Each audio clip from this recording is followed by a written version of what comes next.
Hola, buenas tardes. Soy Jesús Alcázar Treviño, doctorando Soy Jesús Alcázar Treviño, doctorando FPU en la Universidad de La Laguna. Y bueno, os voy a hablar de técnicas de estudio acústico de cetáceos en este curso de métodos para la observación de cetáceos desde costa y mar. Este es un poco el índice resumido que vamos a seguir. Primero vamos a tener que dar una pequeña introducción a la acústica. Y luego veremos sistemas de acústica pasiva con el ejemplo del software PAMGAR y a continuación las marcas digitales no invasivas con el ejemplo de las DITA. Empezando con la introducción a la acústica, esta sería la rama interdisciplinar de la física que estudia por medio de modelos físico-matemáticos las ondas mecánicas que conocemos como sonido que se propagan a través de la materia. ¿De acuerdo? Estudiaríamos la producción, la transmisión, el almacenamiento, la percepción y la reproducción del sonido. En el caso de la bioacústica sería la rama dentro de la acústica que se encarga del estudio de toda la audición y producción sonora en animales. En el caso de la acústica pasiva se trata del sonar pasivo.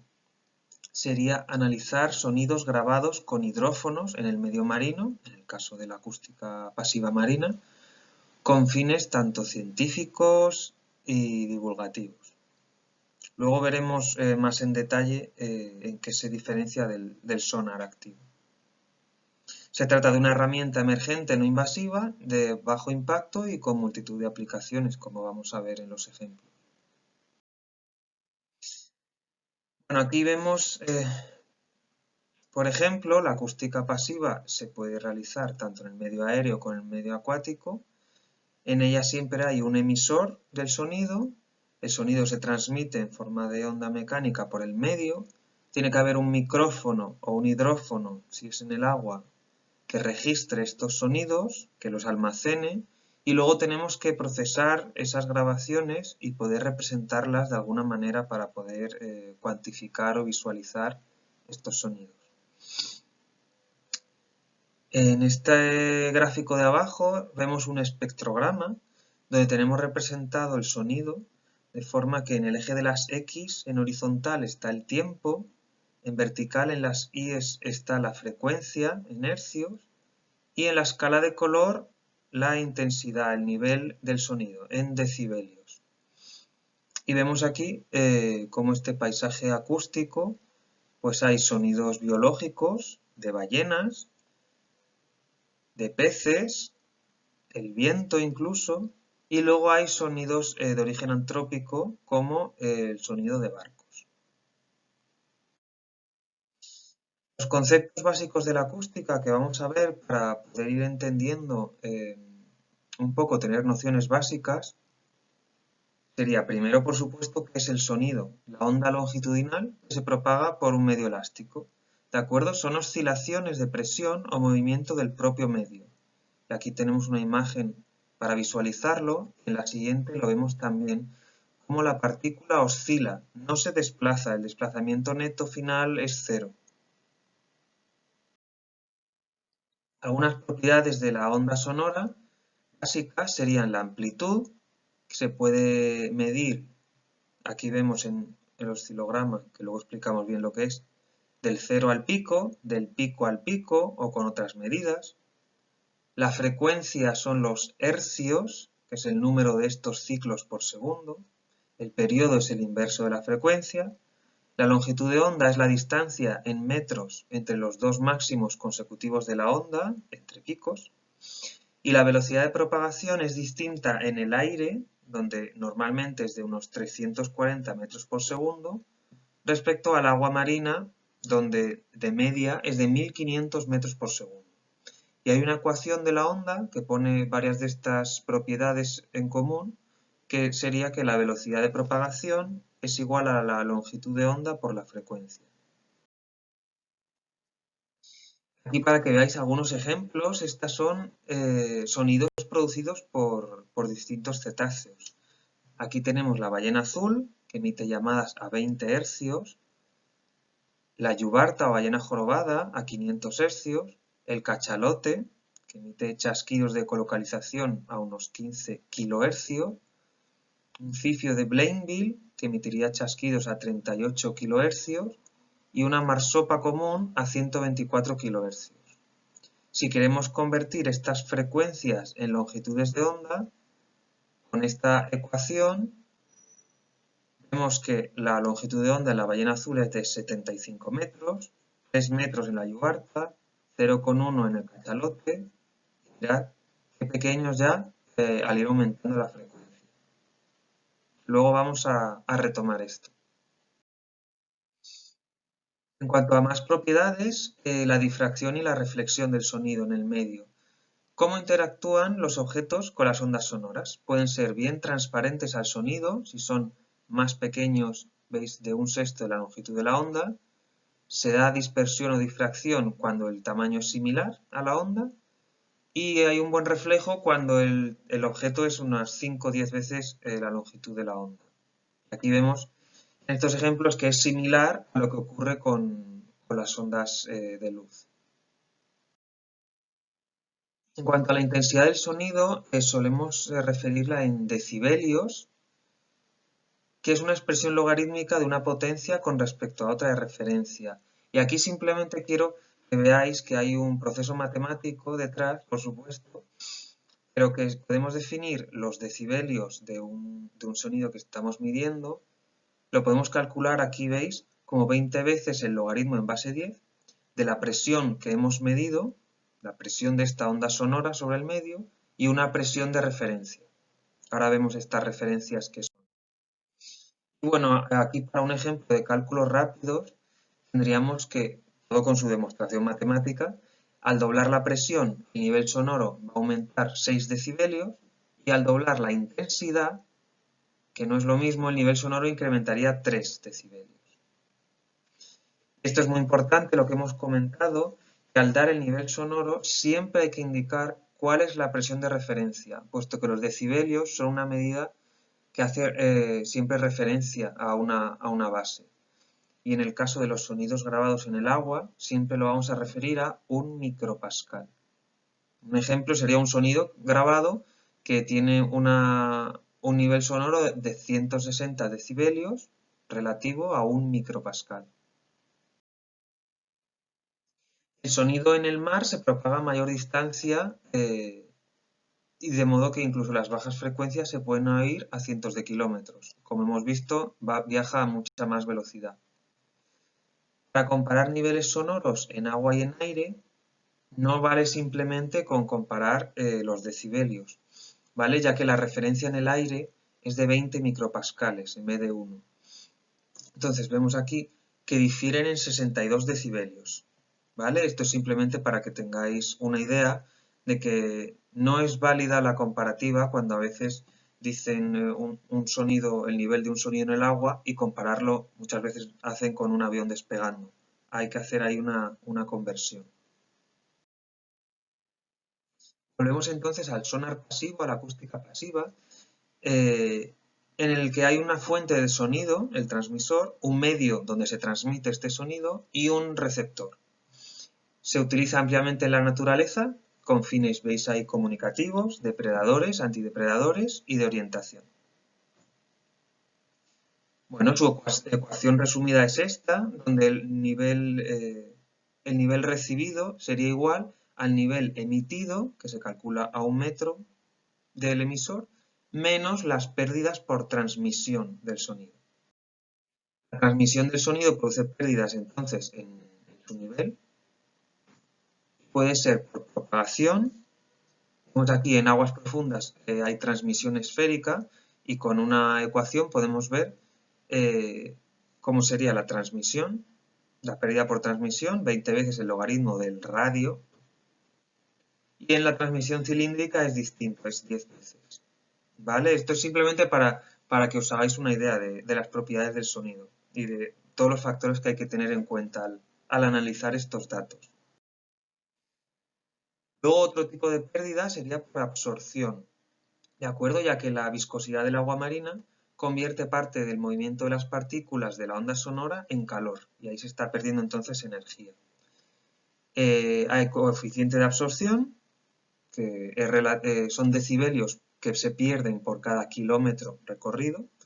Y al final las pérdidas por transmisión entonces sería sumar las pérdidas por propagación y las de absorción.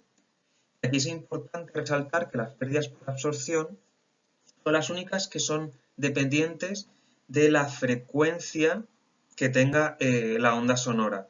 De modo que bajas frecuencias, ¿veis aquí? Aquí están las frecuencias, aquí están las bajas, van a tener menores pérdidas por absorción, veis aquí medido para distintos océanos, y al ir subiendo la escala de frecuencias se van a perder, va a haber mayor pérdidas por absorción. Y esto es muy importante.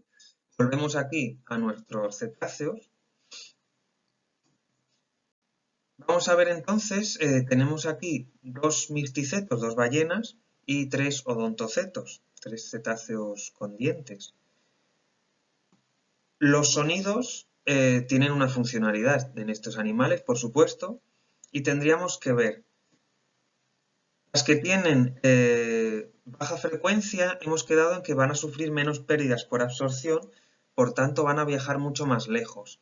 Esto lo van a usar los cetáceos que usan sus sonidos para comunicarse, porque así pueden, sus señales de comunicación pueden llegar mucho más lejos. Sin embargo, si estos sonidos, por la ecuación que dijimos, que ponía en relación estas propiedades, van a tener entonces una longitud de onda larga, al tener baja frecuencia, y por tanto una menor resolución espacial, que a ellos no les importa porque ya digo que estas señales son de comunicación. Sin embargo, otros cetáceos que necesitan tener resoluciones espaciales muy altas con sus sonidos, necesitan entonces longitud de onda corta y necesariamente por esta ecuación, ya que la velocidad del sonido sigue siendo la misma, van a necesitar usar sonidos de alta frecuencia, que se van a atenuar muy fuertemente en grandes distancias. Entonces, el sentido de la ecolocalización no se puede utilizar a tan largas distancias como el de comunicación, pero, veis aquí, la resolución espacial va a ser muy alta y va a necesitar de frecuencias muy elevadas. En el mar hay diversas fuentes de sonido, ya lo hemos visto un poco por encima, naturales, olas, terremotos, los cangrejos pistola, peces, ballenas, delfines, focas, y cada vez más muchas fuentes de sonido antrópico, serían los barcos, pesca, los sonares, tanto militares como ecosondas científicas o de pesca también, pistolas de aire comprimido para explorar la explotación de hidrocarburos, la investigación científica, etc. Para la fauna marina, el sonido tiene muchas funciones. Comunicación, en mamíferos, en peces, en crustáceos, cada vez hay más artículos que demuestran que utilizan sonidos para comunicarse. También la detección pasiva de depredadores o presas, simplemente por la audición, detectando señales de estos depredadores o presas. O la detección activa por la ecolocalización de cetáceos odontocetos.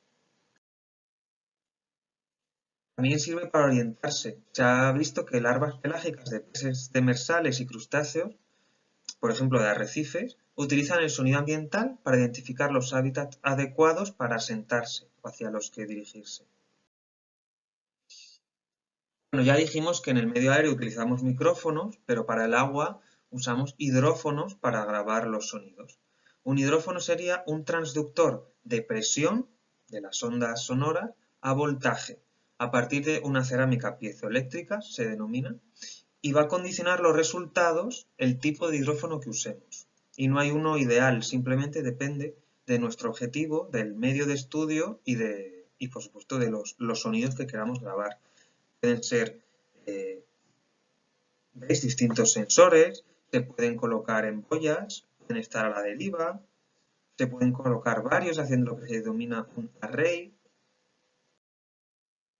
Y con ellos hay que tener en cuenta su sensibilidad, es decir, cuántos voltios produce cada pascal impactando el hidrófono. Esto sería para calibrar nuestros resultados y poder comparar con los de otros hidrófonos, la frecuencia de respuesta, la direccionalidad y su rango dinámico.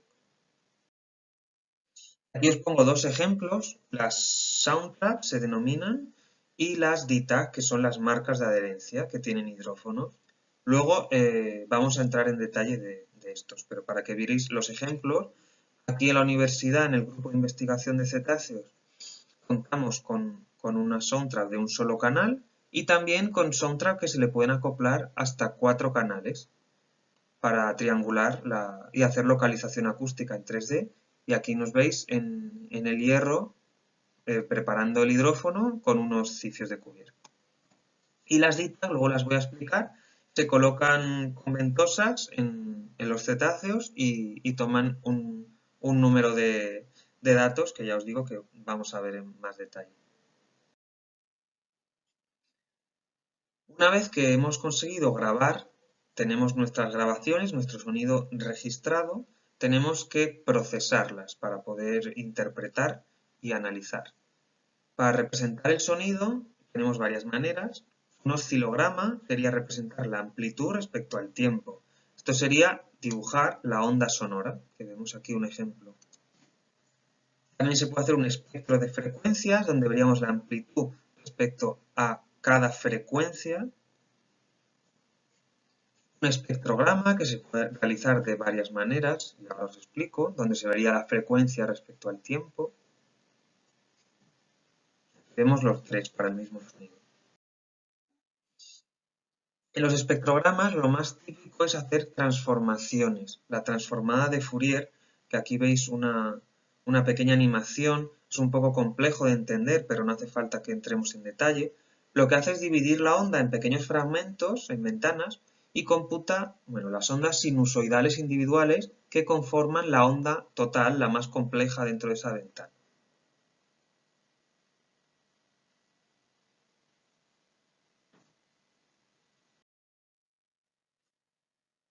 Aquí tenemos la resolución del espectrograma y para construir el espectrograma entonces se divide la señal en piezas que solapan temporalmente, ahora lo vemos representado, y se usa una ventana para cada pieza.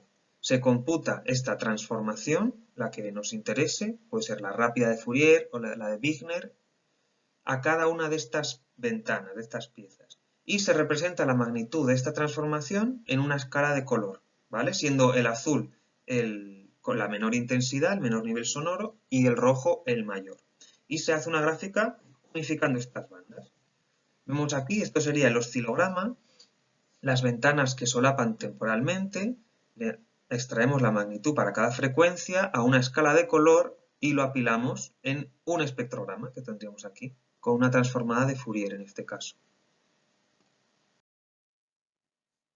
Luego también en el procesado se pueden utilizar filtros según lo que queramos estudiar, ya que todo lo que no sea el sonido que queremos estudiar, para nosotros va a ser ruido. En este caso, si queremos estudiar las ballenas jorobadas, podemos aplicar un filtro que nos excluya o disminuya el ruido, lo que para nosotros es ruido, en todas las frecuencias que no están ocupadas por las yubartas. Y luego pues, se pueden extraer datos para analizar, por ejemplo, el número y tipo de vocalizaciones, la intensidad, el intervalo entre cada vocalización. Podemos extraer un sinfín de medidas y luego aplicar análisis estadísticos. Ya entramos entonces en el monitoreo acústico pasivo, que en inglés se denomina PAM. ¿Cómo se hace? Lo mismo, no hay una forma ideal de hacerlo, depende mucho de nuestro objetivo de estudio. Puede ser ya con grabaciones puntuales en momentos específicos o un monitoreo con diseño experimental. Se puede hacer dejando los hidrófonos en boyas a la deriva, en fondeos amarrados al fondo, con marcas de adherencia. Se pueden ver las variaciones en los niveles sonoros del ambiente según los ciclos circadianos, es decir, entre el día y la noche, variaciones entre estaciones, variaciones entre años, localidades, según la comunidad biológica, fenómenos físicos, etc. Se pueden hacer estudios del ruido antropogénico y también estudiar especies concretas, por ejemplo, los sonidos de comunicación o alimentación de X especie.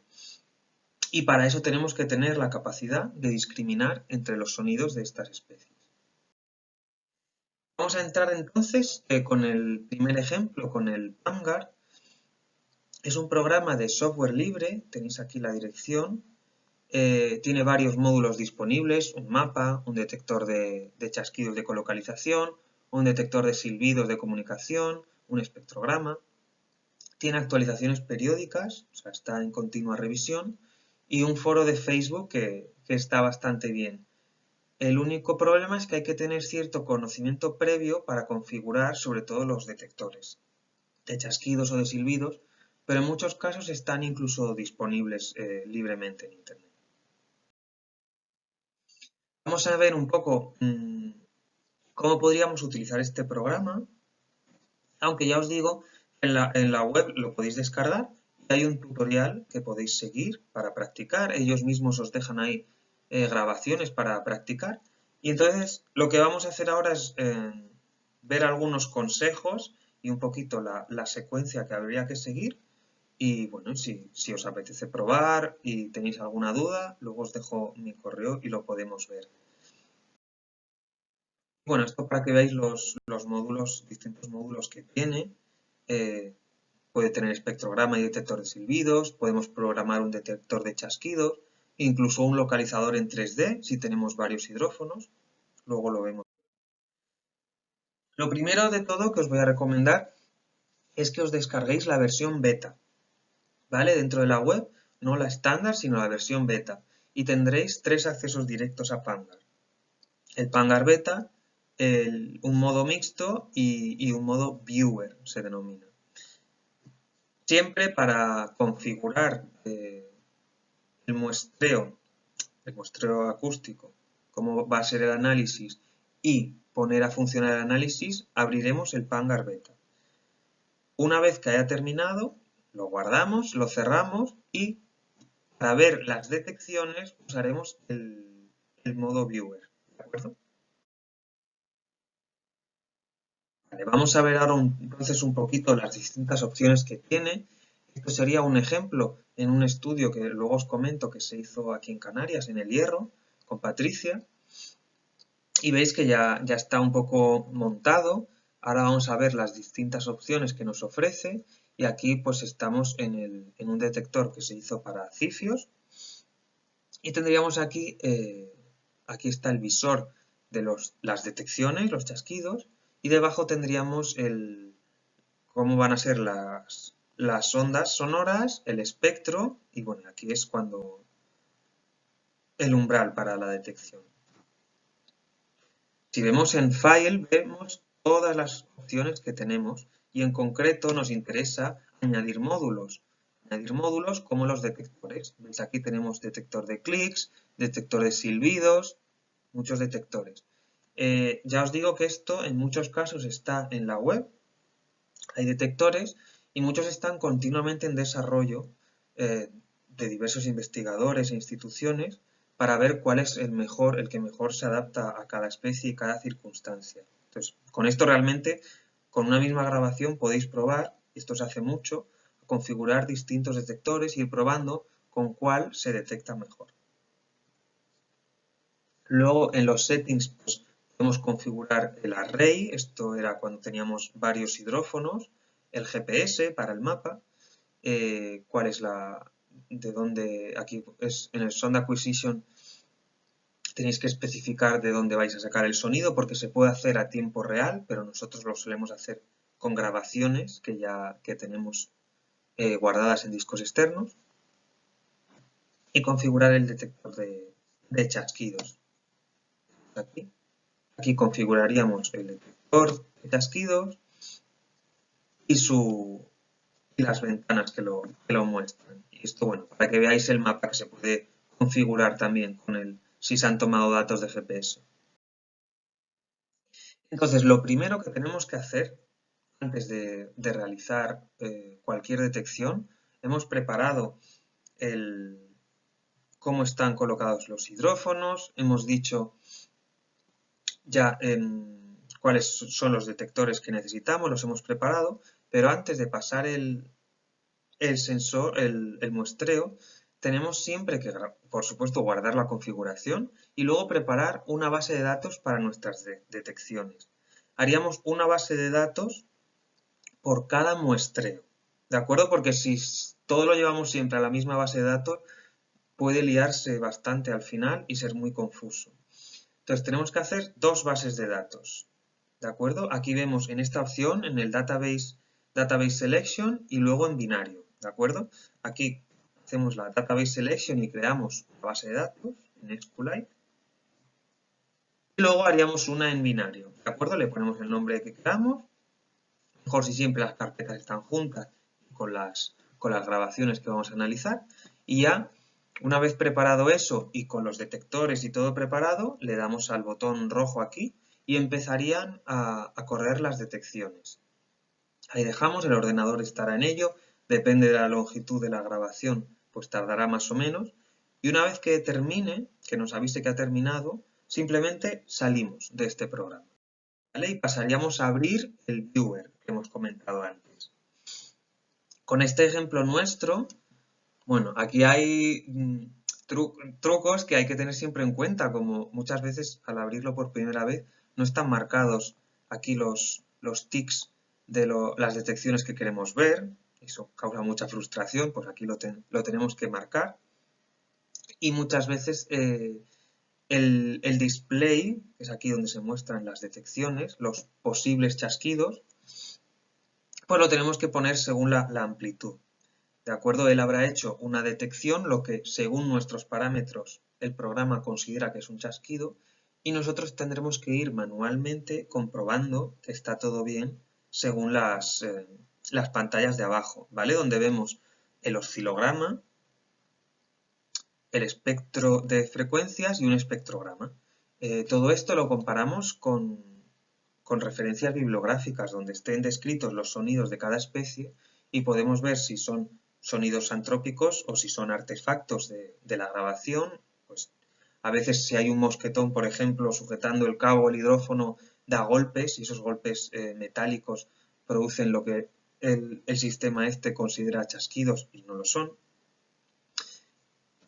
Y bueno, y cada vez que encontramos un chasquido que nos parece que puede ser auténtico, lo tendremos que marcar. Y aquí estaría nuestra base de datos, New Event. Aquí podemos crear categorías, de modo que podríamos tener, por ejemplo, seguro es un cifio, es muy probable que sea un cifio o es poco probable que sea un cifio. Y así podemos ir categorizando y teniendo una base de datos con todas nuestras detecciones. Y bueno, el ejemplo de aquí de la universidad sería un proyecto que se hizo en El Hierro, en el Mar de las Calmas, en el cual se colocaban 4 boyas con hidrófonos Soundtrack a 200 metros de profundidad, cubriendo distintas zonas del Mar de las Calmas, para detectar los sonidos de colocalización de los cifios. Como veis aquí en el título del proyecto, el objetivo era estimar la densidad de animales simplemente por el monitoreo acústico pasivo. Esto se hizo porque los cifios son animales que están únicamente 2 minutos en superficie y luego se pueden pasar de media 40-50 minutos buceando en busca de alimento. Por lo tanto, es más fácil detectarlos acústicamente que visualmente. Bueno, aquí tendríamos un ejemplo de, como hemos visto antes, en Pangar, cuando encontrábamos chasquidos de cifio, que lo teníamos que distinguir de los chasquidos de delfín. Todo esto ya decimos según la bibliografía. Bueno, ya habíamos comentado, tiene multitud de módulos, se puede ver en internet y es bastante útil y es una herramienta nueva muy buena y que está cada vez más extendida. Vamos a pasar ahora a hablar de las marcas digitales no invasivas, las DITAC. Primero contaros que existen multitud de marcas que se colocan sobre distintos animales y graban distintos parámetros, ya puede ser la profundidad, la orientación en el espacio, los sonidos, etc. Sin embargo, muchas de estas marcas requieren de algún anclaje al animal que de algún modo puede ser perjudicial ya que causa herida, si es con garfios o algún tipo de esos anclajes, por ejemplo, que bueno, que puede llegar a infectarse. Entonces, es una molestia y puede suponer un peligro para el animal. De modo que aquí lo que hemos usado son marcas de adherencia, ¿de acuerdo? Por eso hemos dicho que son no invasivas. En este caso, como vemos aquí, la DTAG, ya hay varias versiones, se presentaron en 2003 con la DTAG 1 y ya vamos por la 4 y se han hecho muchas modificaciones. Pero vemos aquí que en la parte ventral de la marca tiene 4 ventosas, que sería por donde se adhieren a los animales. ¿De acuerdo? En cuanto a sensores, pues puede tener un GPS, tiene sensores de salinidad, de temperatura, de profundidad, orientación en el espacio con acelerómetros y magnetómetros y, por supuesto, hidrófonos para grabar el sonido. En algunos casos tienen 2, de modo que son estéreo, en otros solamente uno. En esta imagen vemos al doctor ingeniero que las creó, a Mark Johnson, justo a punto de colocar una de estas marcas que se colocan, veis, en el dorso de los animales, aquí un cicio, con un palo de fibra de carbono. En este caso vemos, se pondría la marca con las ventosas sobre el animal y está se programa para que se libere en máximo 1 o 2 días y de todas formas se suele soltar antes de tiempo por sí misma, por los movimientos del animal o porque a veces, en caso, por ejemplo, los calderones, igual los animales se frotan entre ellos y se termina cayendo la marca.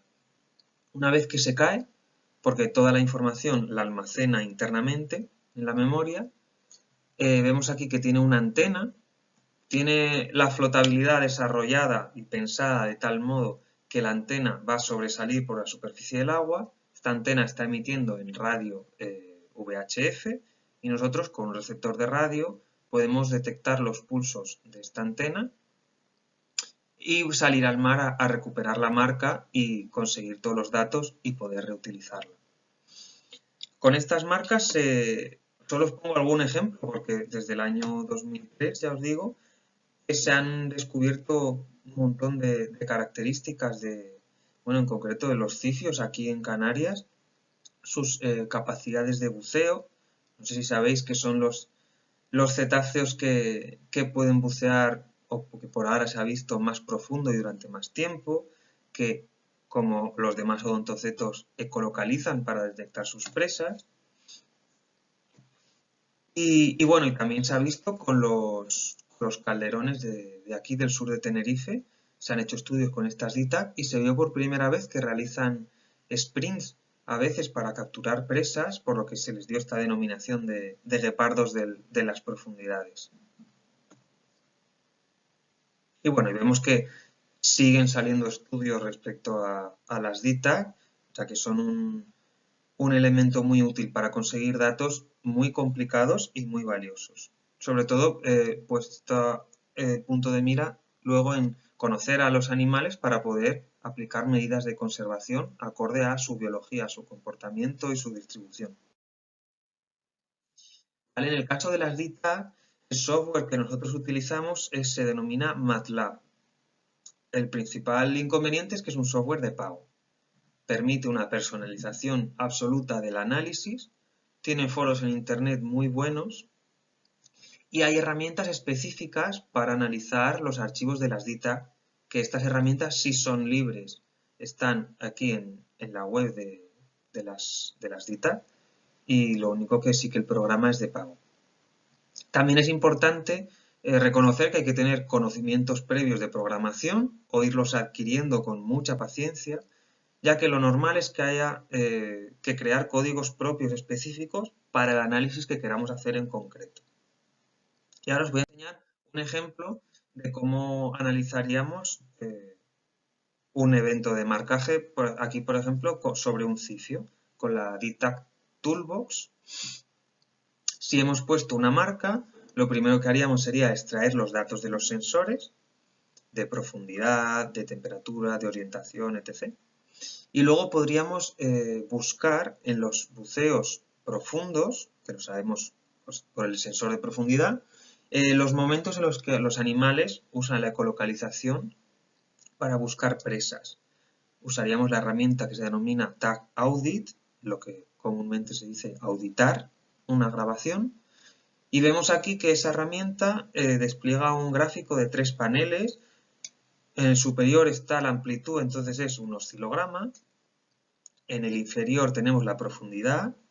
Todos están respecto al mismo tiempo. Y en el medio tenemos un espectrograma, ¿veis? Con la frecuencia. Todo esto se va revisando en ventanas de 15 segundos para toda la grabación. Y aquí vemos, por ejemplo, que se marcó el shock, que sería el start of clicking. ¿Veis? Estas líneas verticales serían los chasquidos del cifio que lleva la marca. Entonces marcaríamos cuándo empieza el animal, cuándo termina, y durante ese periodo buscaríamos cuándo ha emitido lo que se denomina zumbidos o pases, que serían los intentos de captura de presa. Aquí en la herramienta llamada FindClicks vemos que se parece en cierta medida al MATLAB. En la ventana principal, según el ángulo de llegada de los sonidos a la marca, porque hemos dicho que muchas marcas tienen dos hidrófonos, entonces tenemos el ángulo de llegada del sonido. Tendríamos aquí todos los sonidos que el detector cree que son chasquidos, otra vez, según nuestros parámetros que ya están previamente programados para las especies donde se suelen colocar las marcas. Y nosotros tendríamos que asignar trenes de chasquidos a individuos, según vemos aquí el oscilograma y el intervalo entre chasquidos, que es esta gráfica de abajo a la derecha, donde vemos el tiempo que hay entre los distintos chasquidos. Y luego también para cada chasquido podemos hacer el espectrograma con la transformada de Wigner para ver si efectivamente es de un cifio y tiene su frecuencia modulada, como veis aquí, que hace un barrido hacia arriba desde unos 27-30 kHz a unos 45-50. Ahora os voy a poner un ejemplo de estudio con DITAS en el hierro, realizado por Patricia y por Natacha Aguilar, publicado, veis aquí, en PLOS ONE, donde se vio el uso del hábitat de los cifios de Blainville, según la ecolocalización, y en los ritmos circadianos, es decir, entre día y noche. En este estudio se auditaron las DITAC, se encontraban, como hemos dicho, los periodos vocales y los intentos de captura de presas, que se pueden distinguir de los chasquidos normales, primero porque los chasquidos tienen características diferentes, no son modulados y tienen menor intensidad, y además porque el intervalo entre chasquidos se reduce mucho. Es decir, en vez de ser de 0,4 segundos, que es lo estándar en estos cifios, puede ser de 0,005, ¿vale? Una vez localizado todo eso, tendríamos que identificar cuáles son los sonidos que ha producido el animal marcado, ya que los cifios viven típicamente en grupos, aunque sean grupos pequeños, pero la marca está recibiendo todos los sonidos que hay a su alrededor. Lo bueno es que al estar colocada la marca sobre el animal, los sonidos que produce el animal tienen una componente en baja frecuencia debido a que su cuerpo reverbera con los sonidos que produce y eso nos va a permitir en general distinguirlo junto con el ángulo de llegada de los sonidos de otros animales. Luego, lo que hicieron fue muy inteligente, en mi opinión, que fue utilizar los propios chasquidos de los animales como una ecosonda biológica.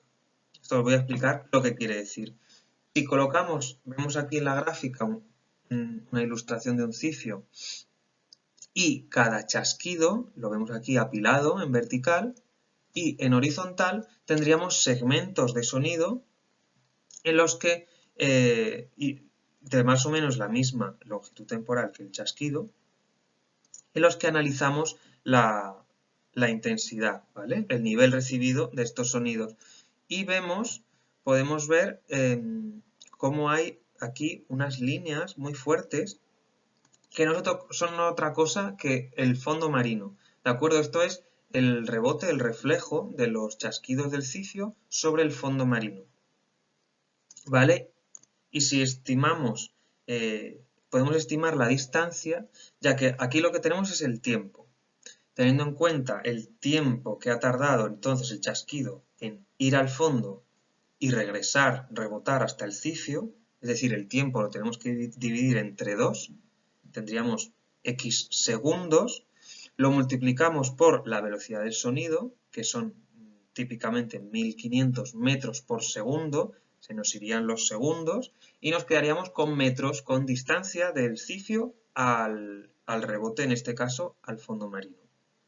Podemos estudiar así a qué distancia del fondo se están alimentando estos animales, lo cual es muy importante porque la composición faunística no es la misma en las distintas capas de agua y el fondo marino, esté donde esté, genera que cambie esa composición.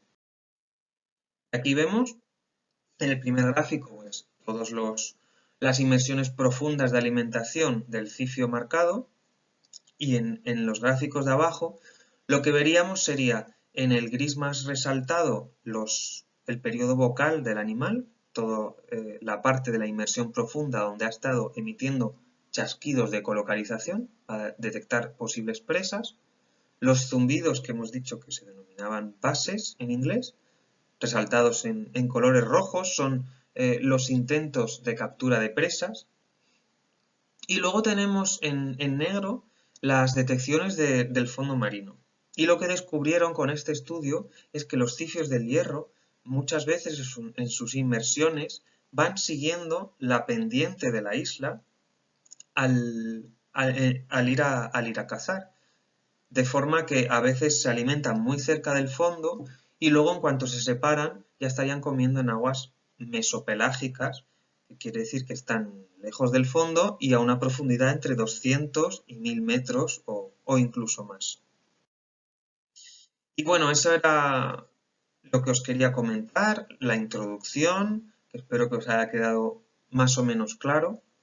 Luego el ejemplo de la Soundtrap con las estimas de densidad y el Pangar, que espero también, ya os digo que el tutorial para comenzar está muy bien, con los trucos que os he comentado. Y bueno, luego sobre las DTAC también. Espero que os haya resultado interesante. Siento no poder estar ahí y si tenéis cualquier duda os dejo aquí mi correo, me podéis escribir y hablamos de lo que queráis. Muchas gracias.